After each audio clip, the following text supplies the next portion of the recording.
सनातन अमर आत्मा परमात्मा रूपले आनन्द मात्रामा सबै सधैँ रहिरहनलाई आत्मज्ञानको दैनिक प्रवचन कार्यक्रम अखण्ड सुख अद्वैत प्रदीप बलराम जीसी सरस्वतीको साथमा हरेक दिन दिउँसो 1:45 बजेदेखि।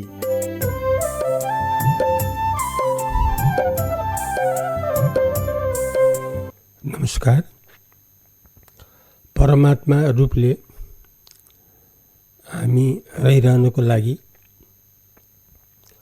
अति सजिलो उपाय यो अज्ञान ग्रन्थीलाई भेद गरेर रहिरहनलाई वैदिक उपनिषद्ले संसारका हामी सबैलाई बताइरहेको छ। परमात्मा रूपले रहिरहनलाई, किनकि संसारका हामी सबैको वास्तव स्वरूप परमात्मा हो। तर त्यो कुरालाई हामीले जान्न नसकेर, बुझ्न नसकेर हामी धेरै तल खसेर मनुष्य रूपमा जन्मने मर्ने क्रममा यही मात्रै साँचो हो भन्ने यस्तो अति सत्य बुद्धिमा हामी रहन पुगेका छौँ, जुन सरासर गल्ती हो। यदि यस्तो गल्तीलाई अब हामीले जानेर पनि यस्तो गल्तीलाई हामी स्वीकार गरिरहन्छौँ भने हाम्रो भयानक दुःख कष्टहरू, मृत्यु आदिका त्यो सधैँ सधैँ चलिरहने नै हुन्छ, जसबाट हामीहरूले हाम्रो जिन्दगीलाई बेकार सम्झन्छौँ। किनकि मृत्यु ज्यादै कष्टमय हो, जुन शरीर रूपले, मानिस रूपले भोग्नु अनिवार्य छ। जबकि परमात्मा हो संसारका हामी सबैको यथार्थ स्वरूप। हर हालतमा परमात्मा हो हामी सबैको यथार्थ स्वरूप। अब संसारमा वैदिक उपनिषद किन ज्यादा प्रसिद्ध रह्यो भने यही कुरा यसले देखाइरह्यो। के कुरा देखाइरहेको भने संसारका हामी सबै जुन कारणले ज्यादै भयभीत छौँ, जुन कारणले हामीलाई साह्रै डर लाग्छ,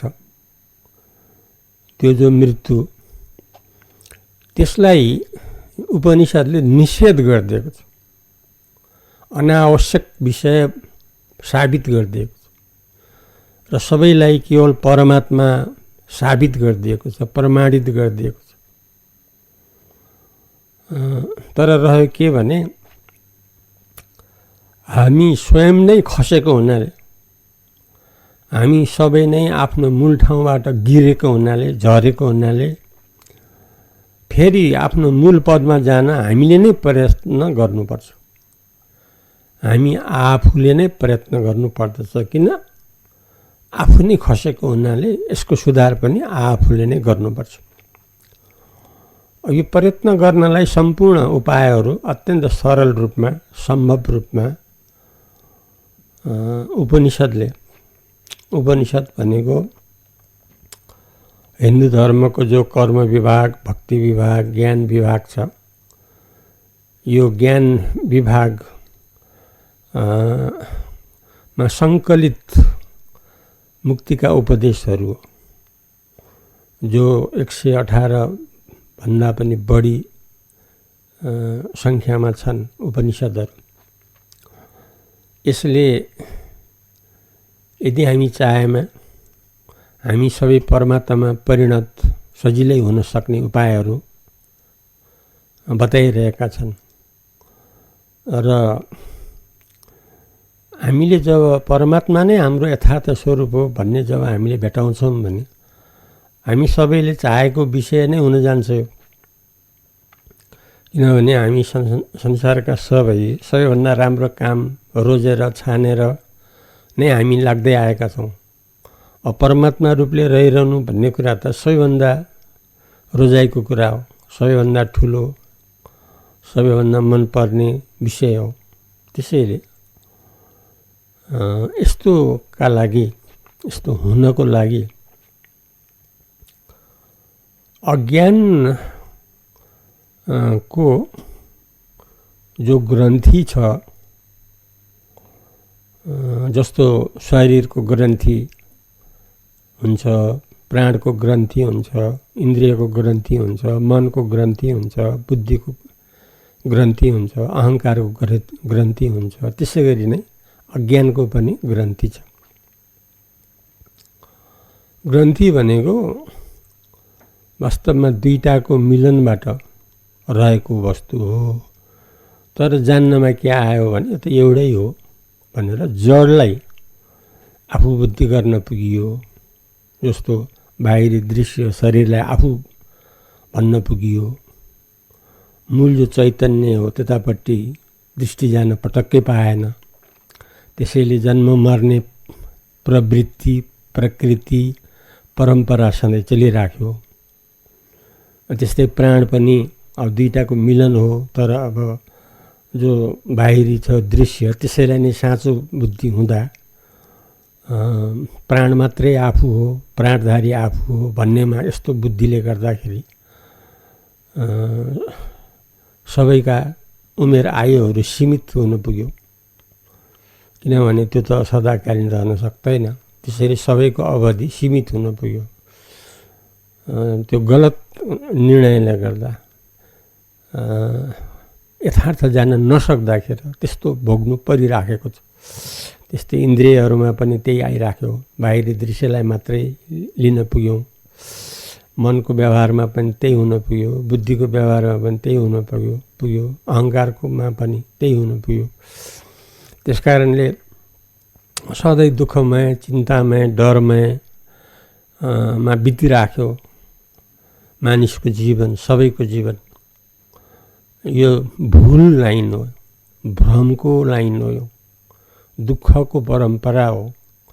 यो यसमा अवास्तविकता छ, अवास्तवता छ यसमा, वास्तव छैन। त्यो कुरा हामीले उपनिषद्बाट जुन संसारको सर्वश्रेष्ठ हो त्यसको आधारबाट हामीले यी कुराहरू भन्न सक्छौँ, अनुभव गर्न सक्छौँ, लिन सक्छौँ, पत्याउन सक्छौँ। किनभने हामीहरूको वास्तव स्वरूप जो छ त्यसैको रूपान्तरण गरेको छ उपनिषद्ले। हामी जस्तो हो त्यही त्यसमा चित्रण गरिएको छ। हामी वास्तवमा परमात्मा हौँ त्यही कुरा त्यहाँ देखाइएको छ। हामी यो मर्ने सर्ने भित्रका होइनौँ त्यही कुरा त्यहाँ देखाइएको छ। दुःखित चिन्तित भयभीत हामी होइनौँ वास्तवमा त्यही कुरा त्यहाँ देखाइएको छ। अब यसमा यो ग्रन्थीको भेद सम्बन्धमा केही दिन पहिलेदेखि हामी क्रमशः यसको चर्चा वार्ता यसको अभिव्यक्ति हामी गर्दै आएका छौँ।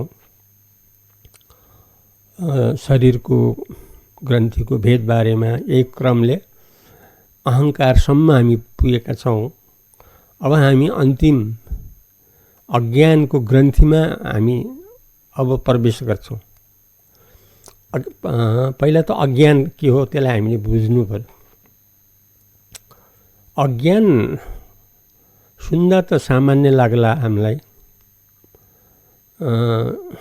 सानो शब्द, अर्थ पनि हामीले त्यति व्यापक नसम्झौँला। तर यो सृष्टि क्रममा यो संसारको जो सृष्टि हुँदै आएको छ त्यसलाई हामीले करोडौँ वर्ष भन्दै हामी व्याख्या गर्दै रहन्छौँ। यो जो छ यसको मूल त सृष्टिबाटै भएको कुरा हो। अब यो सृष्टि स्थानीय शब्द हो अज्ञान। त्यसैले सर्वोपरि अर्थ छ अज्ञानको, सर्वोपरि भूमिका छ अज्ञानको। यसको सामान्य अर्थ त के भने नजान्नुलाई अज्ञान भन्छ। नजान्नुको नाम अज्ञान। जाने ज्ञान, नजाने अज्ञान। छोटकरी अर्थ त यही नै हो। जाने ज्ञान, नजाने अज्ञान। अब जाने ज्ञान भनेको जाने परमात्मा, त्यो ज्ञान स्वरूप भइहाल्यो। नजाने अज्ञान भनेको परमात्मा हुँदा हुँदै पनि नजानेसम्म त्यसको नाम अज्ञान। यही अज्ञानबाट नै सृष्टि भएको छ। कसरी सृष्टि भयो भने परमात्माबाट खसेको हुनाले, परमात्मालाई बिर्सेको हुनाले, परमात्मालाई नलिनुबाट नै सृष्टि भएको छ। किनभने परमात्मामा त सृष्टिको जरुरत छैन, किनभने परमात्मा त परिपूर्ण हो। परिपूर्णमा त सधैँ परिपूर्णै हुन्छ। अपरिपूर्णताले पो पूर्णतातिर लक्ष्य राखेको हुन्छ, प्रयास गरे हुन्छ। तर परमात्मामा त कहीँ केही गर्नुपर्ने नै आवश्यक हुन्न, किन त्यो स्वयं सधैँ सधैँ परिपूर्ण छ। त्यसैले केवल परमात्मामा सृष्टिको प्रसङ्ग आउँदैन, किनभने जहाँ सधैँ आनन्दै आनन्द छ, दुःखतिर को जान्छ र? अब आनन्दै आनन्दको स्वरूप हो परमात्मा। अब दुःखको स्वरूप हो त्यो परमात्मालाई बिर्सेर रहनु। त्यसैले परमात्मालाई बिर्सेर रहनुको नाम अज्ञान। त्यहीँबाट सृष्टि खडा हो। आफूलाई भिन्न रूपमा खडा गरियो। वास्तवमा त एक परमात्मा मात्रै हो नि, त्यहाँ त दुईटा त छैन, एकभन्दा अर्को वस्तु त त्यहाँ छैन। तर अब भिन्दै खडा गरियो, जसको नाम अहम, अहङ्कार आफूले राखियो। तर त्यसलाई आफूले बडो शक्तिशाली रूपमा लियो र एकातर्फ परमात्मालाई बिर्सँदै गइयो, अर्कोतर्फ अहङ्कारलाई ज्यादै शक्तिमान ठानेर आफूले हटावट सृष्टि गर्दै गइयो।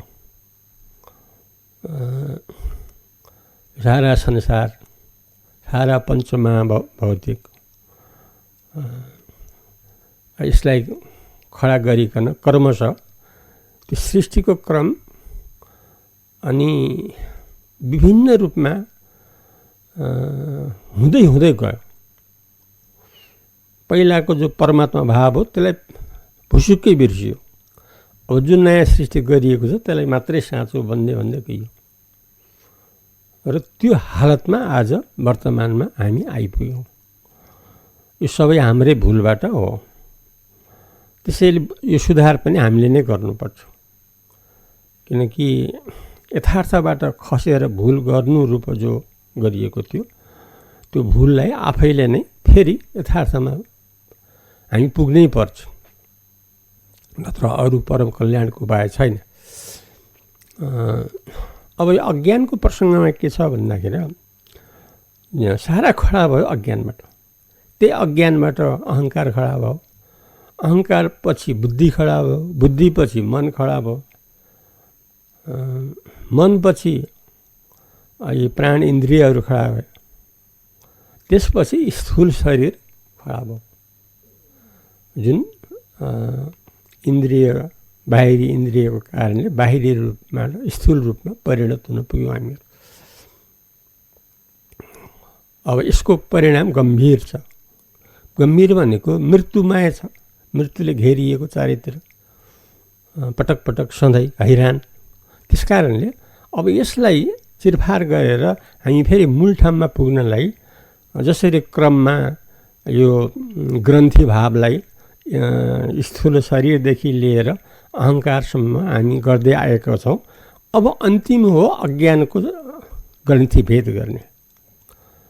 किनभने अज्ञान शरीरदेखि अहङ्कारसम्मको जो कारण हो, त्यो कारण एकमात्र के हो भने त्यो अज्ञान हो, अरू होइन। त्यस कारणले यसलाई हामीले वर्णन गर्नलाई सुषुप्ति अवस्थालाई लिनुपर्छ, किनकि त्यो अज्ञानको अवस्था हो, जो सुतेको अवस्था हो, जो गाढा निद्राको अवस्था हो, त्यो अज्ञानको अवस्था हो। म सुतेको छु यस्तो जो अनुभव हो, यो जो अज्ञानको अनुभव हो, यसलाई हामीले राम्रोसँग विश्लेषण गरेर अनि चित्त र जड दुईटा हिस्सालाई हामीले यथार्थ छर्लङ्ग छुट्याएर जड हिस्सालाई अलग्याएर त्यागेर चित्त हिस्सा अर्थात् चैतन्य हिस्सालाई हामी लिएपछि हामी साक्षात् परमात्मामा निश्चित रूपमा पुग्छौँ। यसको विशेष वर्णन भोलि हुनेछ। तबसम्मलाई बिदा दिनुहोस्। अद्वैत प्रदीपलाई नमस्कार।